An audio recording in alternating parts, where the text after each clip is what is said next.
Five star आयटीएम YouTube चॅनलमध्ये तुमचं मनापासून स्वागत करतो। तुम्हाला थंबनेल बघूनच समजलं असेल की आपण काय करणार आहे। मित्रांनो, एकाच व्हिडिओमध्ये विंडोज ऍक्टिव्हेशन कसं करायचं किंवा ऑफिस ऍक्टिव्हेशन कसं करायचं ते आज आपण शिकणार आहे। पण मित्रांनो, व्हिडिओ प्लीज स्किप करू नका, कारण का ही व्हिडिओ खूप इम्पॉर्टंट व्हिडिओ आहे आणि तुम्हाला युजफुल होणार आहे। कारण का तुम्ही परचेस करता, विंडोज परचेस करता, ऑफिस परचेस करता, एका वर्षानंतर डिऍक्टिव्हेट होतं, पण ते परत ऍक्टिव्हेट कसं करायचं ह्या व्हिडिओमध्ये आपण ते पाहणार आहे।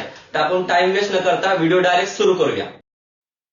पाहू शकता तुम्ही एक्सेल पूर्ण डिऍक्टिव्हेट झालेली आहे आणि विंडोज पण डिऍक्टिव्हेट झाले राईट साईडला।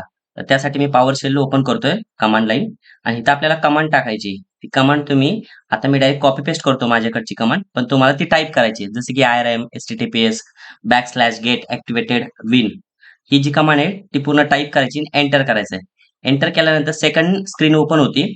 ओपन झाल्यानंतर तुम्हाला एक नंबरचं बटन प्रेस करायचं आहे। ह्या एक नंबरच्या बटन मध्ये तुमचं विंडोज ऍक्टिव्हेट होणार आहे।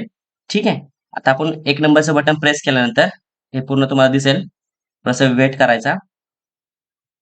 ठीक आहे, वेट केल्यानंतर हे पूर्ण सक्सेसफुली ऍक्टिव्हेट होणार आहे। तुम्ही बघू शकता आता माझे विंडोज पूर्णपणे ऍक्टिव्हेट झालेले आहे। आपण कोणतीही की प्रेस करायची, त्याच्यानंतर 2 नंबरचं बटन प्रेस करायचंय।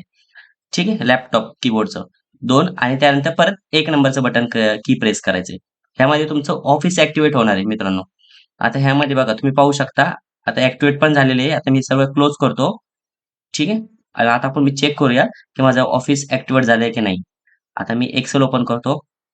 आता एक्सेल ओपन केल्यानंतर तुम्ही पाहू शकता मित्रांनो, आता मी ओपन केल्यानंतर तुम्हाला दाखवतोय ऍक्टिव्हेटेड एक्सेप्ट लायसन।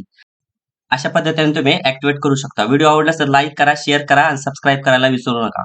भेटूया आपण पुढच्या व्हिडिओमध्ये, तोपर्यंत धन्यवाद।